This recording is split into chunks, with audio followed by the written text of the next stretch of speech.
Welcome. Thank you all for coming out on this really cold night. We greatly appreciate it. We have a pretty full agenda tonight, and we're going to try to move things along fairly rapidly, but we also want to answer any questions that you may have. So at the end of Dr. Luce's presentation, there's a microphone over here. If anyone wants to get up and ask any questions, we'll entertain any kind of questions you have. My name is Trip Blair. I'm from New Hampshire Windwatch. What is New Hampshire Windwatch? We are an organization of area residents that was formed to educate New Hampshire residents about wind energy issues. The group was formed about 3 months ago when we first heard about the Wild Meadows wind project. Windwatch's goal is to make residents aware of the many issues related to the siting of wind turbines on New Hampshire ridgelines. I hope that you stop by some of the information tables on the way in to give us your contact information. We want that so we can continue to give you information as it becomes available with respect to these farms that are happening. But if you didn't give us the information, please stop by on your way out and do so. We have a great speaker tonight that I want to introduce. His name is Ben Luce. He's a professor of physics and sustainable studies at Linden State College. He's both a longtime researcher and advocate of renewable energy. He previously served as the director of New Mexico Coalition for Clean, Affordable Energy, in which capacity he advocated in support of wind power and other renewable energy sources. Dr. Luce has graciously agreed to share with us his knowledge about wind turbines and potential alternative solutions for New Hampshire's energy future. And with that, I'm going to turn it over to Dr. Luce.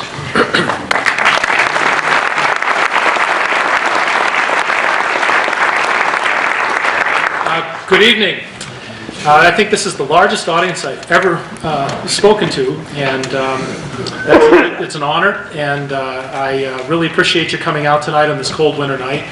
I took a little fall when I got to Tripp's house today. I tripped at Tripp's, and I hope I don't laugh too hard. I might pass out if I laugh, but I think I'll be able to get through this tonight. I'll do the best I can. I want to mention there's a lot of stuff in, I have a lot of slides here with a lot of information, fairly dense. Because of the need for brevity, I'm going to try to move through a fair bit of that quickly. There are certain things that I really emphasize, and I'll focus on those the most, but I also wanted the other stuff in there so you at least get the gist of it. And we will have question and answer period afterwards, so there'll be an opportunity for a little more discussion about maybe some of those other points that don't get discussed as well. And we have Lisa Lenois here. She'll be up here afterwards, and she's a local expert on this issue, very good at regulatory filings and things like that. So we've got those folks, Trip Blair, Joe Wilkes, and others who are really digging deep into this issue. So you have a good local base of info here, and hopefully I can just add a little bit to that, and things can develop from there. So the first thing I want to do is talk about the scope of the issue and what this is really about. From my point of view, we are really looking at massive renewable energy development in the Northeast. This is really about renewable energy. It's not about electric power. This is not, from a strict power standpoint, not really power that we need. There's plenty of natural gas and other generation on the Northeast grid. What this is about is trying to transition away from conventional energy sources to renewables. That's really the reason for the policies and for the development that we're seeing. And I will talk about the policies that have been put in place to drive this, but to give you just some sense of the scale of this, I want to emphasize we are not talking about a couple of wind projects here and there. What we're really talking about is massive development throughout the Northeast, potentially using a large fraction of the ridges eventually, if this is allowed to unfold. And that conclusion follows just simply from the simple high school level math involved in this. The graphs that you see up there show the typical sort of daily profiles over a few days for the ISO New England grid, which consists of the states in yellow there, and the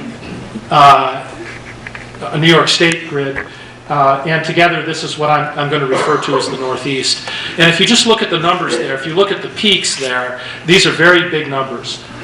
28,000 megawatts, 40,000 megawatts. That's the scale of power generation, what we are talking about. A megawatt is 1,000,000 watts.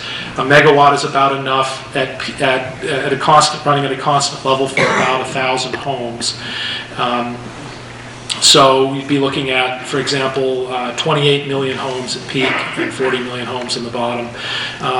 And that is the challenge for renewable energy sources to come in and somehow provide a large fraction of that.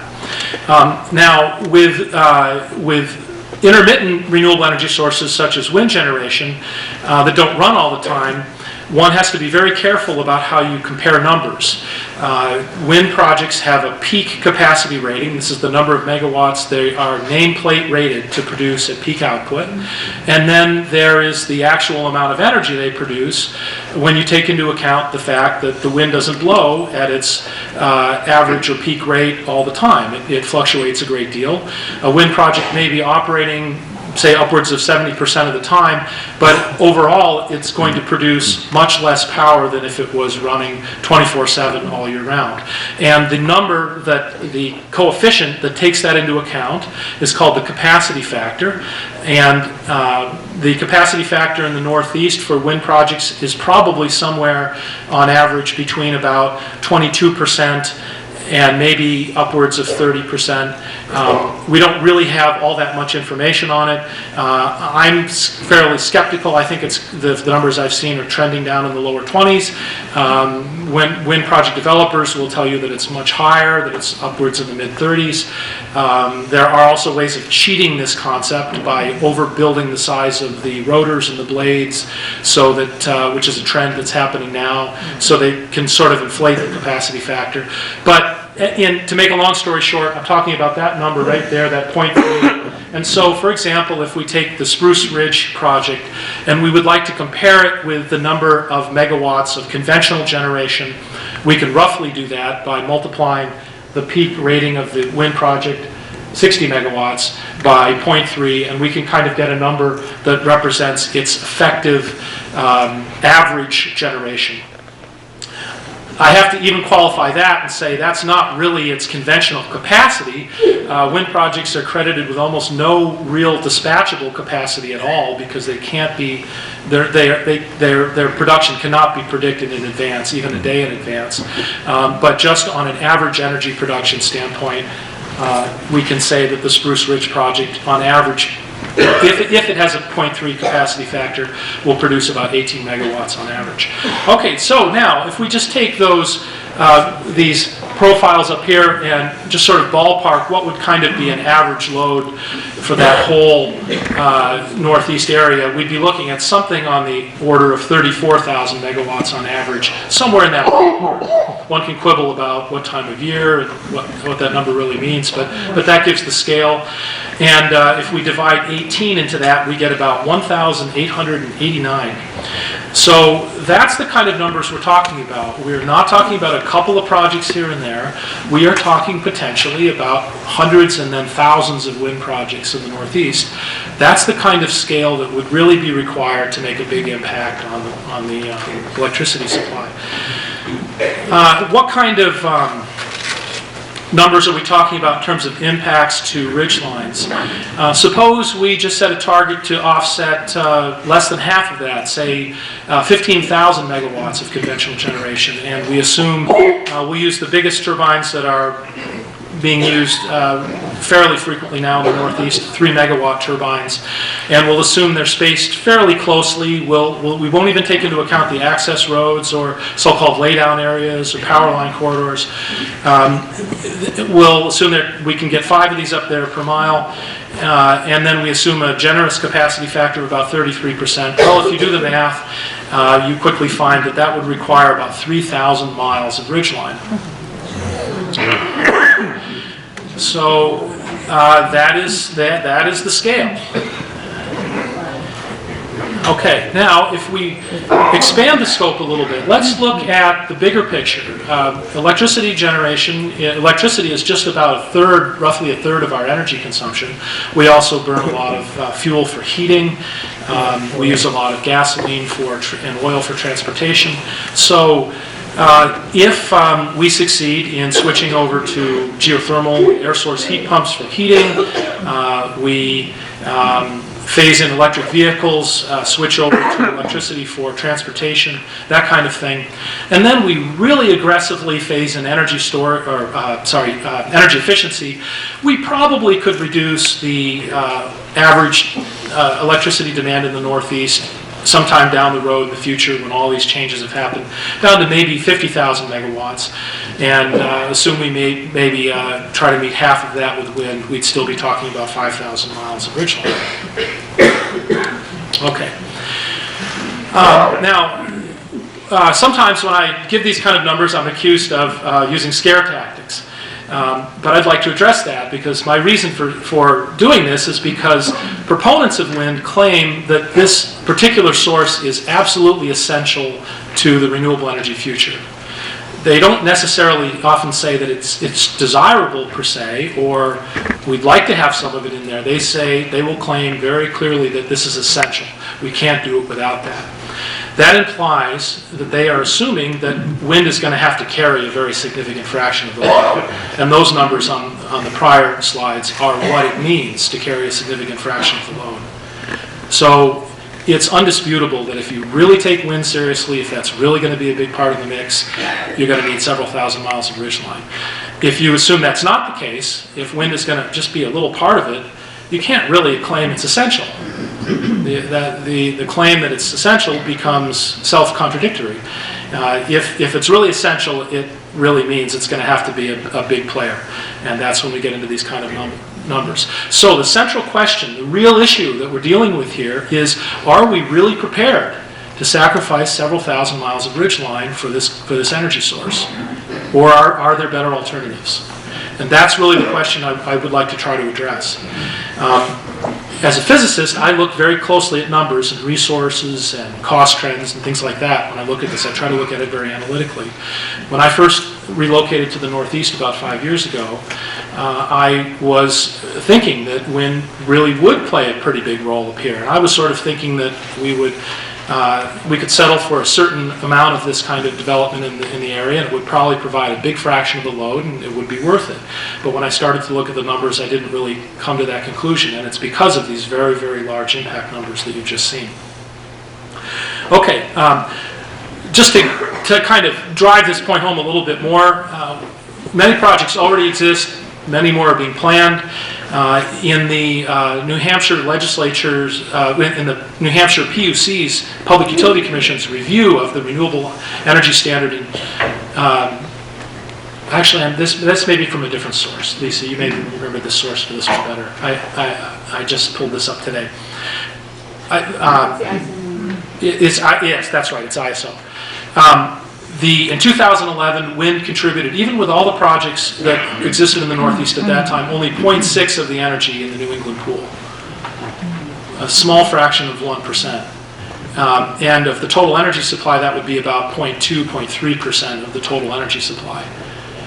So clearly, if wind is going to be a serious player, you're going to need a lot more. All right, so the wind rush is on. Projects are being proposed all over the place in the Northeast. What's driving that? What's driving that is a policy called the Renewable Portfolio Standard. And as you can see, in the states around New Hampshire there, except for Vermont, virtually all the states, New Hampshire and other states around, have a fairly strong renewable portfolio standard or renewable energy standard. These are laws that require utilities to provide a certain amount of their power from renewable sources. I am the architect to a large degree of one of these, the one down here in New Mexico. And these policies are very aggressive. They have pretty steep requirements. And this is what is driving this from a market standpoint. My take on these standards, having been someone who has been a strong supporter of these standards in the past, is that these standards, especially in the Northeast, were not developed in the context of a careful consideration of what it would really take to transition the Northeast to renewable energy. This is basically sort of ad hoc, first whack at it kind of policies to get renewable energy off the ground. And they did not take into account a real overall analysis of renewable energy resource potentials in the Northeast. They didn't really take account of the potential environmental impacts and impacts to people. There is no well-designed roadmap for how the Northeast is really going to achieve a renewable energy future that factors all this kind of thing in. And there's no real full analysis of well-known technology cost trends and things like that. There is some review of these policies going on. New Hampshire has undertaken one. Some of this is statutory, and that can help. But at the starting gate, these policies are fairly simplistic and insensitive policies to drive things forward, and that's what's driving the current development. As a result, these policies that we currently have are grossly slanted towards large-scale generation. Their support for smaller-scale distributed generation is from a quantitative standpoint. And really, because these policies didn't take into account a lot of these factors, they are very inconsistent with the actual renewable energy resource potentials, with the potential impacts, and with technology cost trends. This is a graph of New Hampshire's policy. New Hampshire has a class system. Wind power and other sources are folded into class 1. This is the big class, the one that has the strong targets, and you can see this steeply increasing line here that captures that. The line for photovoltaics, for example, for home solar systems and whatnot, that's class 2. That you can barely see it there. It runs along the bottom. What's interesting is they have it ramping up for a few years and then they have it flatlining. So that sort of shows the disparity. Now, there are some good reasons for this. There are differences in cost, things like that were factored into this. But from my point of view, when you really put everything together, these kind of targets really don't make sense. All right, now I want to back up a little bit and look at the resources now. This is going back to a more sort of physical basis instead of the legal kind of basis. Let's just pose the question, can wind power make a substantial contribution to reducing U.S. greenhouse gas emissions? This is my answer. In the Midwest, maybe. There are still issues with wind development out in the Midwest, but the Midwest has an enormous wind potential. And potentially, physically at least, it could.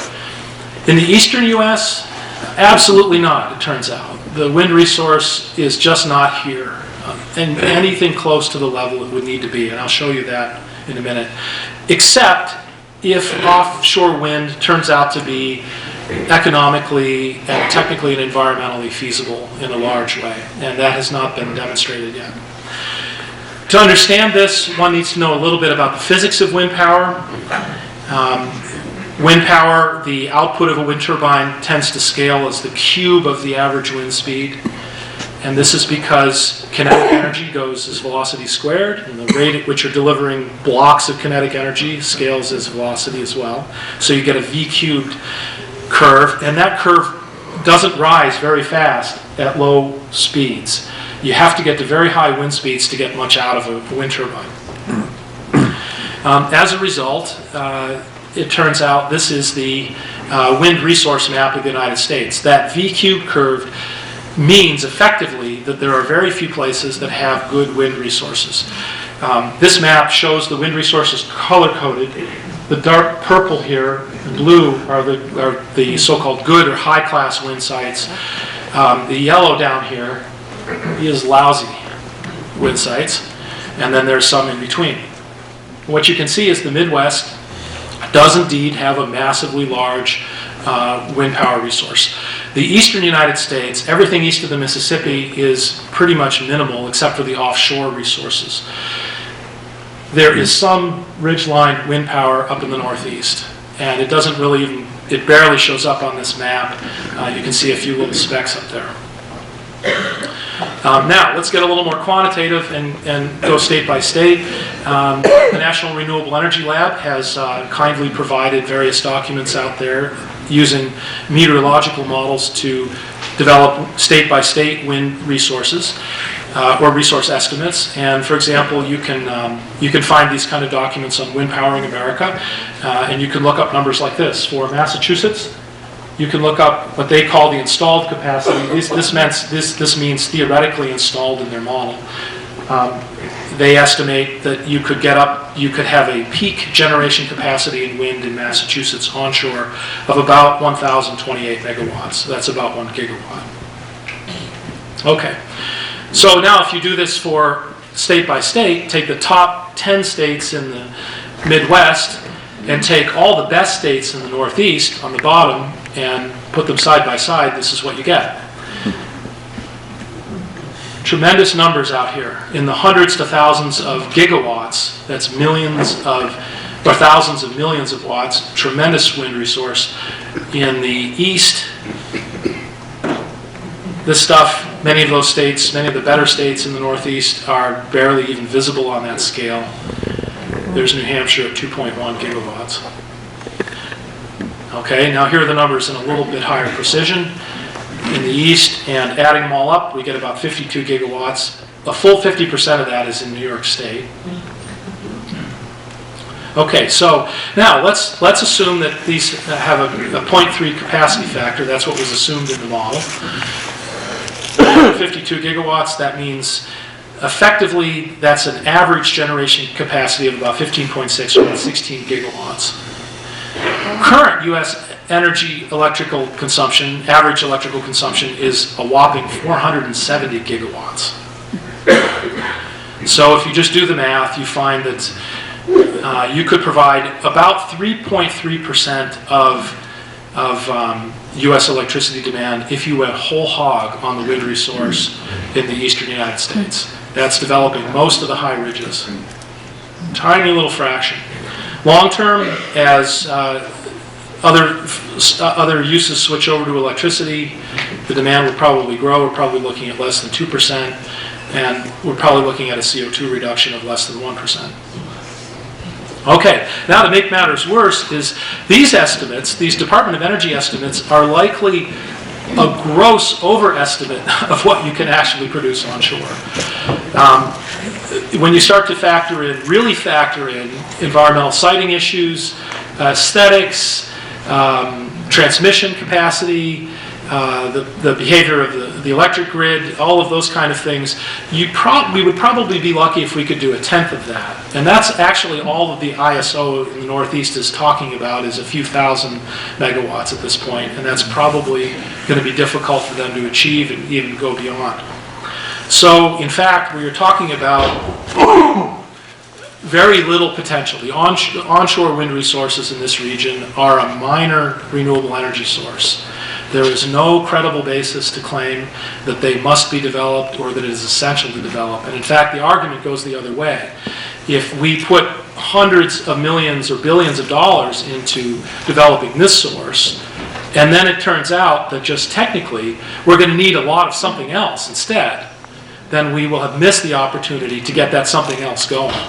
We will have misinvested the money. And that's the heart of my concern, is that we may be ruining our renewable energy transition chance by putting the money into the wrong source.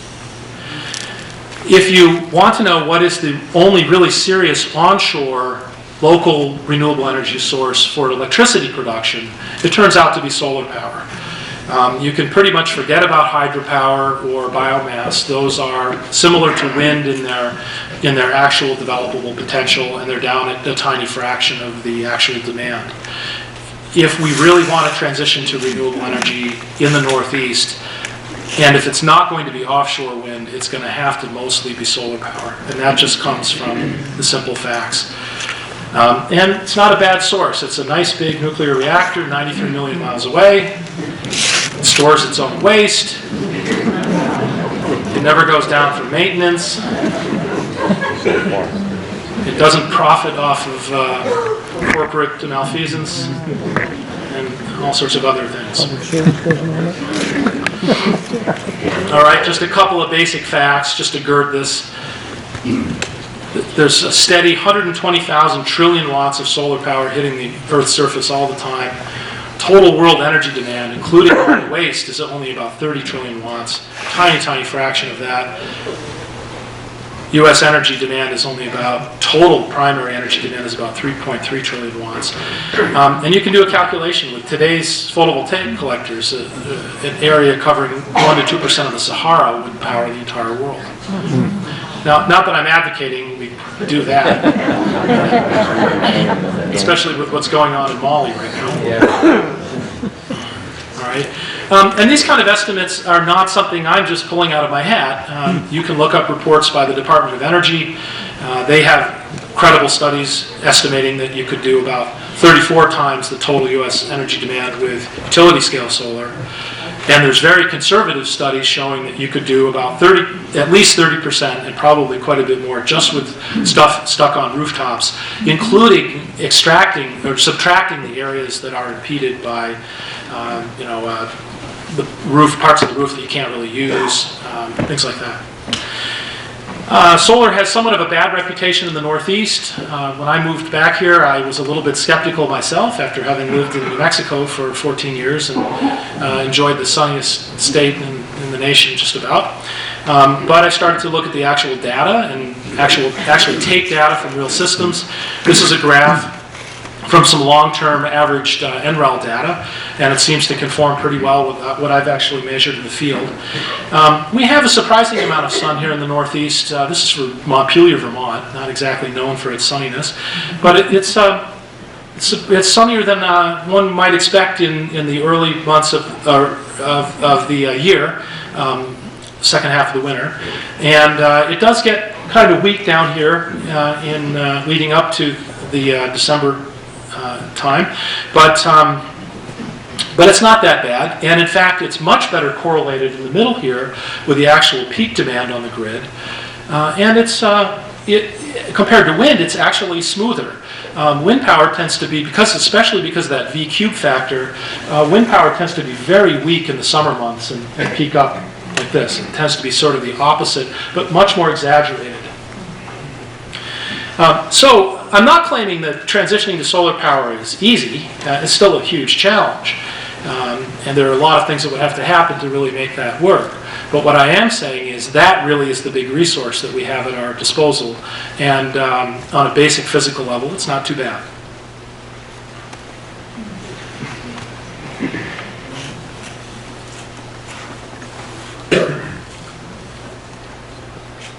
And it's happening. And it's fairly simple. No moving parts. These systems potentially have a much greater lifetime and lower maintenance than wind, and they can be located at point of load. Simple calculation, if you look at actual PV production statistics for Vermont, one can calculate very easily that solar collection area less than 1% of the cleared farmland in Vermont would produce the equivalent of the state's entire electricity demand. Okay, so it's not that the solar resource is just on par with wind. It's much greater by factors of 10 to hundreds, depending on what assumptions you put into the calculation. Okay, impacts. Now let's go back to wind. I want to quickly sketch through the different kinds of impacts that have come up. I think the impacts are being terribly glossed over. I think that wind, industrial scale wind or utility scale wind on ridgelines in particular has a lot of serious impacts. I would like to review those. Here's a quick list. Topographical impacts to the land, hydrological impacts associated with that, habitat fragmentation and loss, impact to birds and bats, noise impacts, aesthetic impacts, including impacts to ecotourism, and also just the fundamental environmental valuing that we have for the environment. Impacts to the social fabric of our communities. Many Vermont communities now are in tatters, torn apart by fights over wind projects. Implications also for the effectiveness of and public support for renewable energy investments. If much of the Northeast turns against renewable energy because of inappropriate wind development, what happens to the rest of that goal? Okay, key fact, these are very large devices on the order today of 500 feet high, 300 feet in diameter. See the comparison with the Statue of Liberty. These things dwarf a 747. They weigh hundreds of tons, large amounts of steel in the towers, for example, very large amounts of cement. They cannot be flown in. They must be, the sites for these must be prepared with industrial strength roads, large platforms, and that requires, typically on ridge lines, extensive bulldozing and blasting. Hundreds of thousands of pounds of explosives on a typical project. Gives you some idea of the scale. You can tell by the machinery there. They often do really amazingly damaging things to the topography. This is up at Mars Hill. To give a sense of scale, that's a porta potty right there. These are full-scale trees, full-size trees. This is at Lowell. This is the opposite. Here's filling in. I think that might be, well, that's probably a thing for a dynamite. The roads themselves, really carved in. It's up on the top, Lowell. Sheffield. There's other photos I saw in the hallway here which show similar things locally. Massachusetts. So this is happening all over the Northeast now. This is down south somewhere, I think. I'm not completely sure of this. West Virginia, yeah. Yeah, this might offset a tiny bit of the equivalent of some tiny bit of coal fire generation, but it's certainly not going to cause people to stop tearing down mountains for coal. Mountaintops in this region especially are very hydrologically sensitive and important areas. These are largely, these are the headwaters for many of our streams. They act as filters, they act as habitat. A very complex water table. I noticed a comment by a local wind developer recently in this area, really downplaying these kind of effects. But if you really look at it, there's a lot of infiltration on mountains. Creating these platforms creates a lot of impermeable surface. It can really change and alter the flow patterns up there. They try to mitigate this in Vermont, which supposedly has fairly tough environmental standards. They've tried to impose using these so-called level spreaders. These constructions and turnouts and level spreaders to try to make sure that the water doesn't get too concentrated and strip off the soil on the side. But we have good testimony by professional hydrogeologists that this is largely just an experiment. We don't really know what the long-term impact of this is going to be. It's probably a pretty sure thing. There will be some pretty bad hydrological impacts in some places, at least, and maybe in many places. Birds. The entire Northeast is basically a migratory pathway.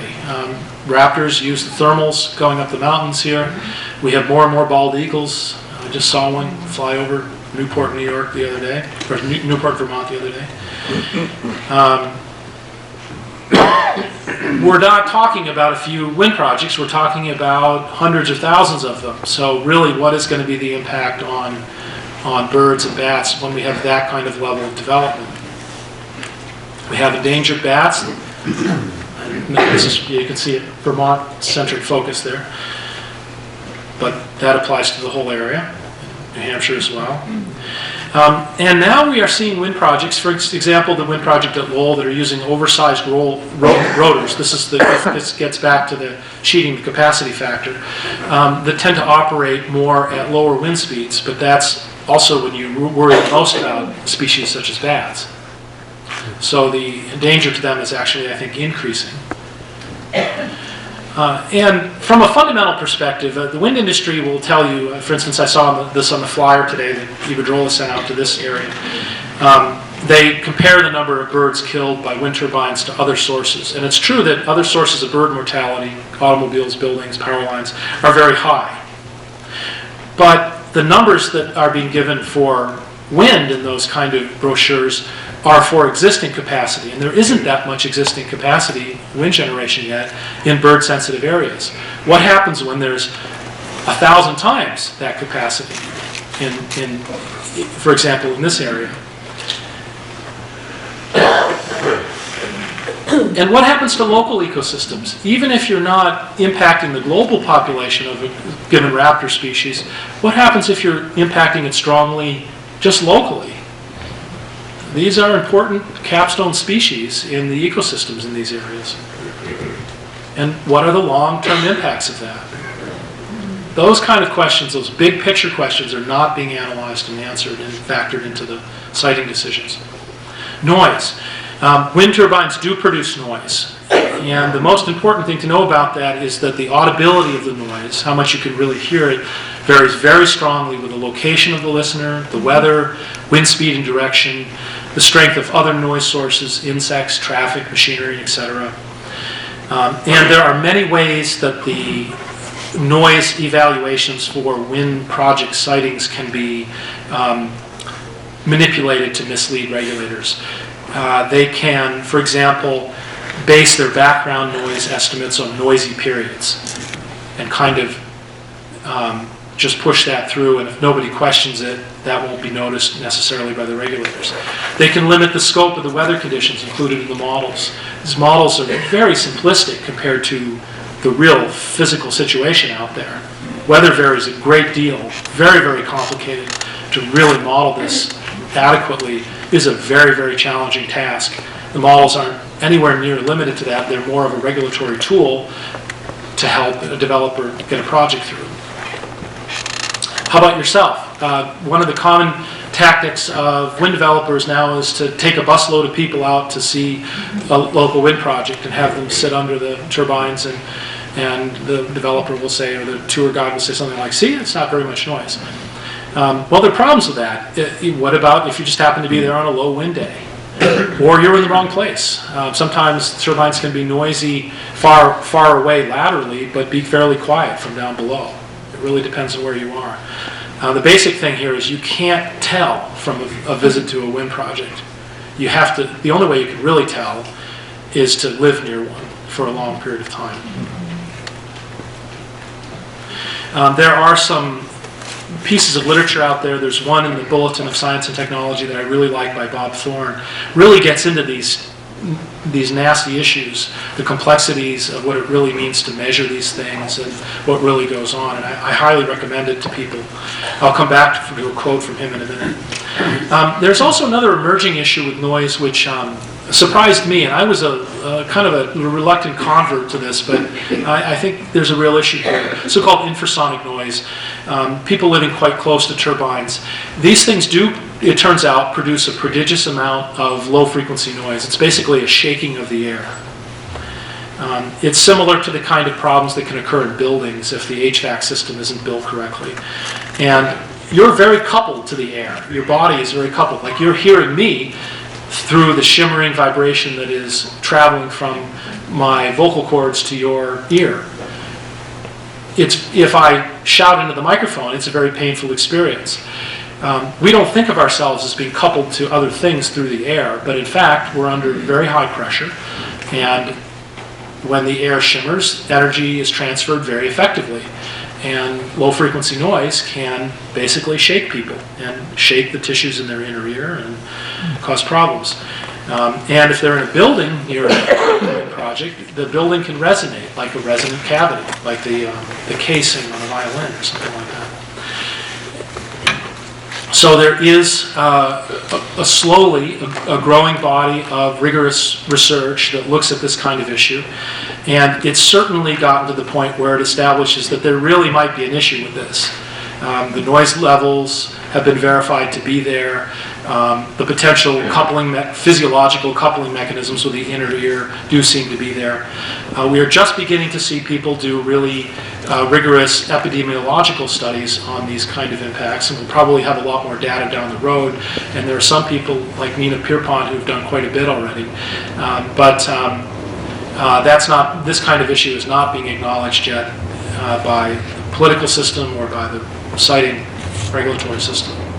This is a graph of the spectrum, noise spectrum, dB, and you can see as you go to low frequency for a wind turbine, the utility scale wind turbine, it goes up very fast.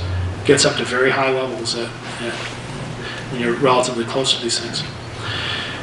Setbacks. Here's a quote from Bob Thorne on setbacks. His conclusion was that no large-scale wind turbine should be operated within 2.2 miles of any dwelling or noise-sensitive place unless the operator of the proposed wind farm energy facility at its own expense mitigates any noise within the structures, etc. That's a long ways, 2.2 miles. There's a lot of people that live just within a mile of a lot of these projects. And you put them up on a ridge line with great line of sight connection, you're potentially aggravating the problem many times over. Property values. The wind industry often claims there won't be any effect on property values. I just find this, I'm incredulous when I hear this. It just seems like an obvious thing to me that if you're in a very scenic area like this area and you cover the tops of the ridges with 500 foot tall spinning devices that make some noise and that blink at night, that are the most distracting thing you could possibly think of to put on the horizon, that isn't going to have a big impact on people's desire to visit and recreate and to live in those areas. I think it's pretty obvious people come to areas like this because they like the natural beauty. I think a lot of people sacrifice a lot to live in areas like this. There is a growing group of people out there, appraisers, other researchers, slowly digging away. There have been some early studies of property values that claimed there were no real impacts to property values, but there is research coming out of various places. There's a paper out of Clarkson University, for example, basically showing that the early studies, I think, were flawed. They were methodologically flawed, and they were flawed by, for example, putting in too many properties that were too far from the turbines, those kind of things. And I think over time, it will become obvious that especially in scenic areas, there's going to be a big impact. We have some hard data on this kind of impact in Vermont. Vermont did commission back in 2009 and 10 a study of why people like to come to Vermont. They gave people paragraphs with words in them, had them just pick out the words they thought really characterized the state. And for example, the 3 top rated words in the study for summertime, in order, were unspoiled, beautiful mountains. The first noun on that is mountains. And I think it's valid to actually line these up, also based on the photographs and things like that would pick. This is what these areas are about for people. The aesthetic and sort of spiritual value these places have is largely revolves around the unspoiled state of the mountains. One has to ask very seriously what happens if we undermine that. What kind of economic impacts, what kind of just personal impacts is that going to have to people?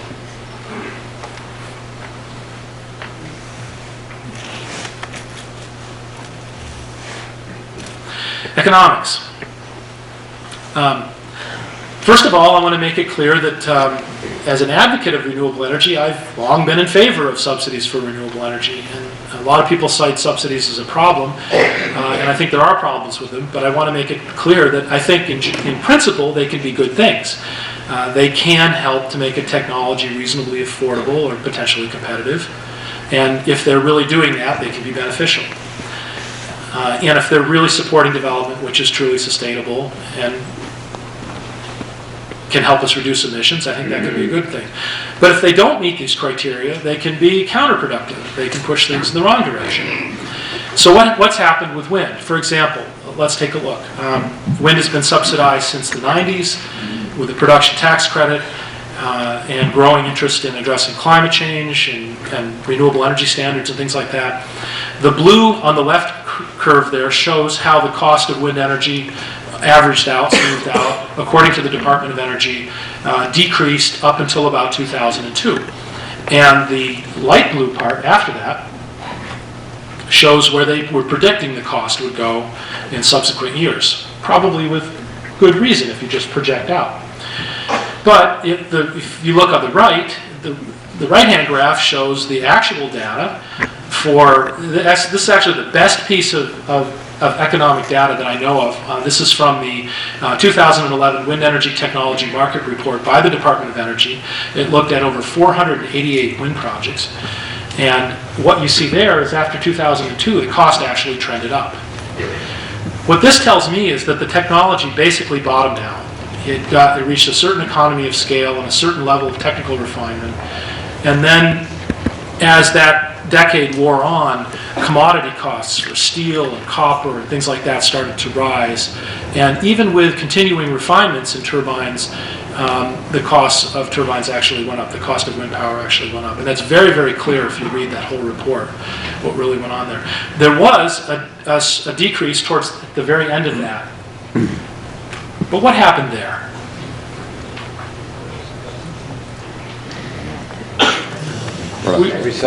We went through the biggest economic downturn in the last 50 years during that period. And a lot of wind contracts were canceled. Turbine prices went down in many cases.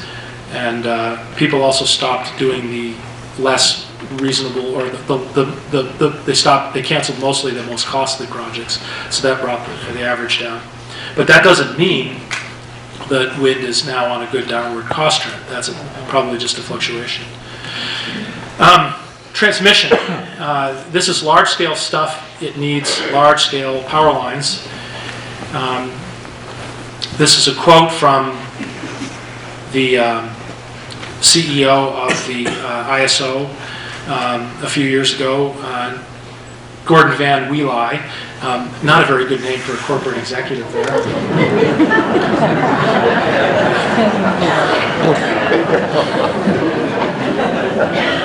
But in any case, I think he gave a fairly honest summary of what the kinds of transmission costs would be required to import 5,500 megawatts of wind into the grid, or to have locally sited and to be able to sustain, and another 3,000 megawatts of hydropower. I think he's probably thinking of Canadian hydropower there. And you look at the scale there, it's on the scale of $10 billion. And that agrees pretty well with a lot of other much more dense and complicated data you can get from the ISO. And we're talking about 4,000 plus miles of new transmission lines.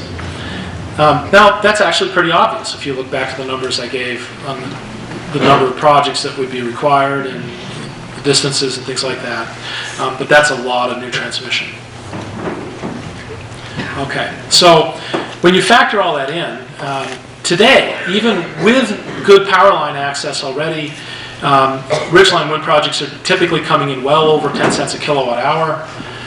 You'll notice if you dig into this issue, it's tough to get actual price data. They keep a lot of it proprietary. I believe they really keep it proprietary because if they told everybody the actual cost, they'd have a rebellion on their hands. But it's particularly expensive. It takes very extensive site development, relatively small projects.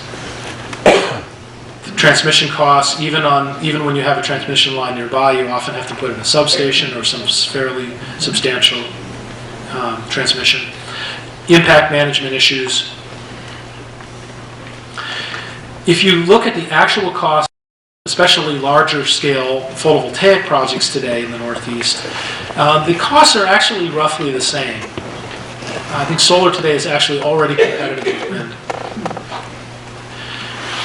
In the long run, if you factor in all those transmission costs, if we really try to build out wind, I think it will push the price of wind out of the ballpark.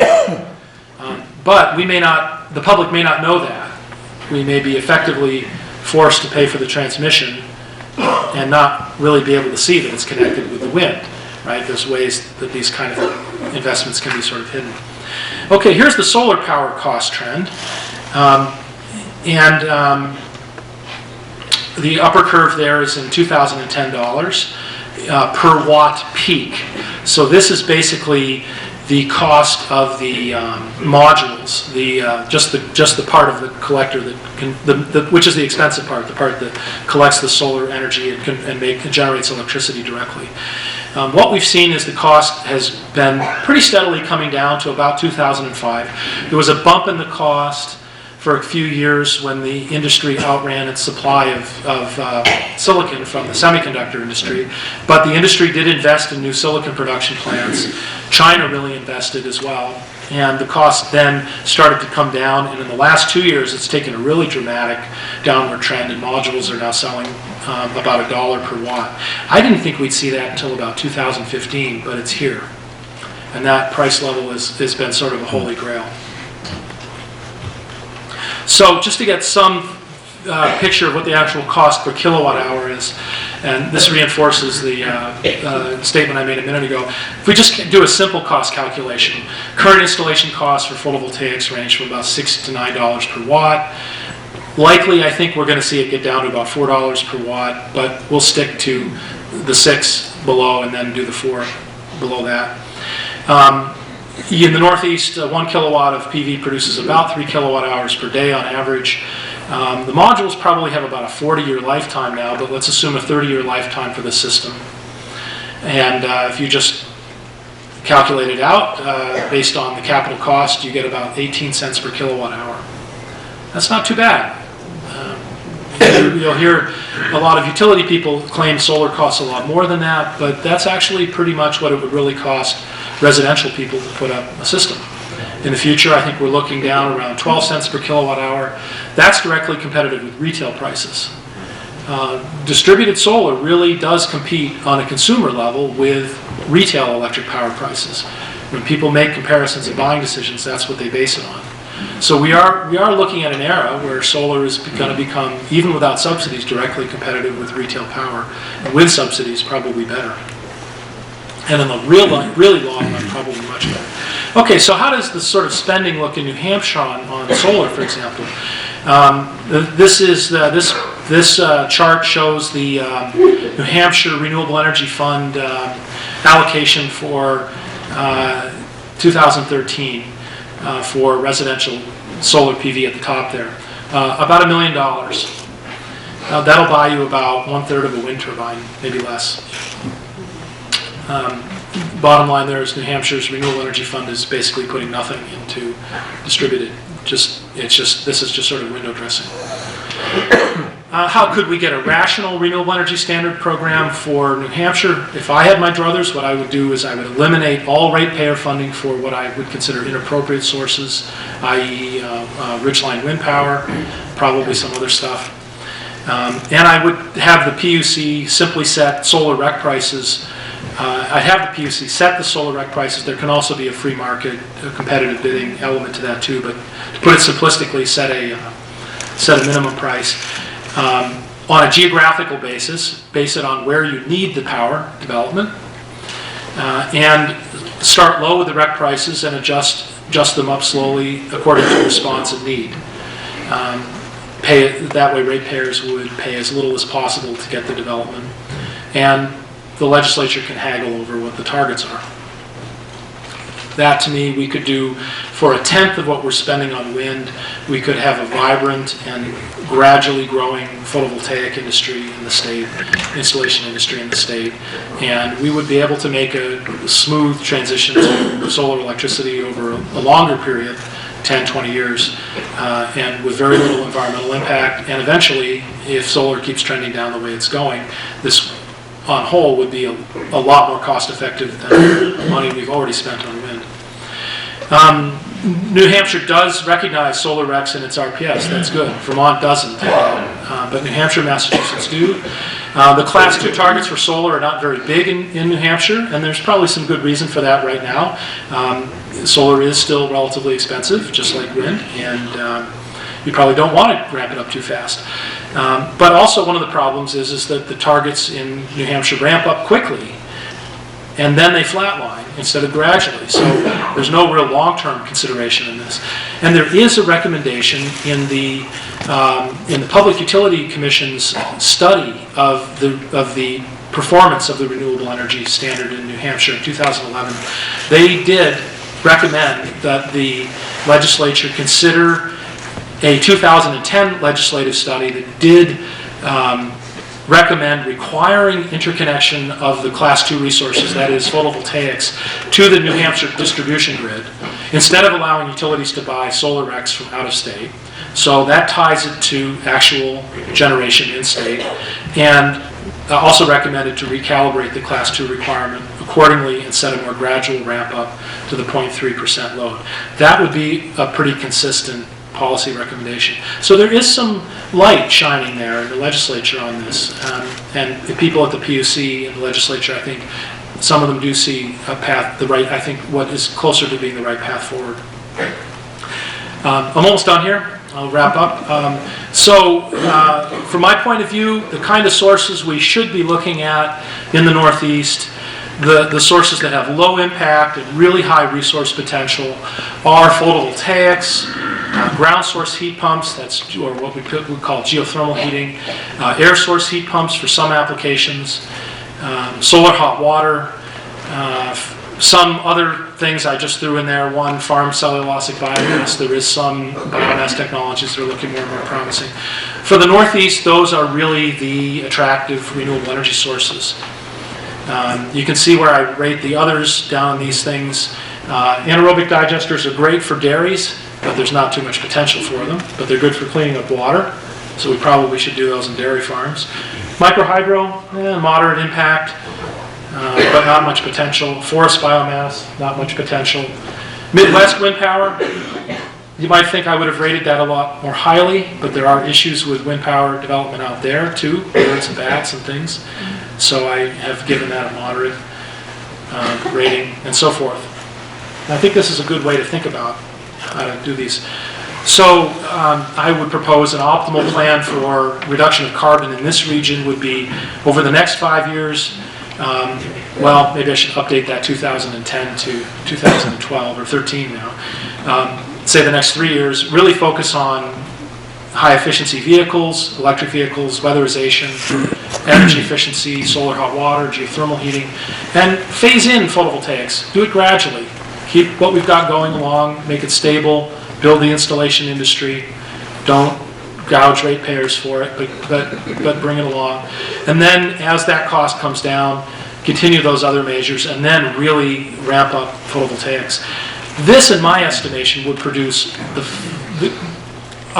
by far the most rapid decrease in emissions from renewables and from efficiency that we could achieve. We're already getting some reduction in emissions right now from switching from coal to natural gas in the Northeast. We could complement that with a rational renewables program and really build the basis for the long-term future by doing something like this.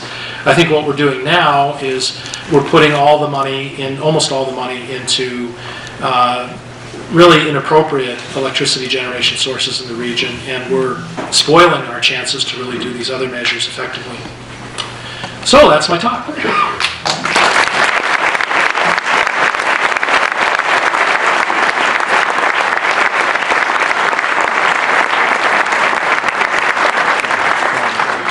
So Lisa's going to come up with us, I think? Yeah, Lisa. No, that sucks. How are the horses? The horses are freezing. Put a blanket up. No.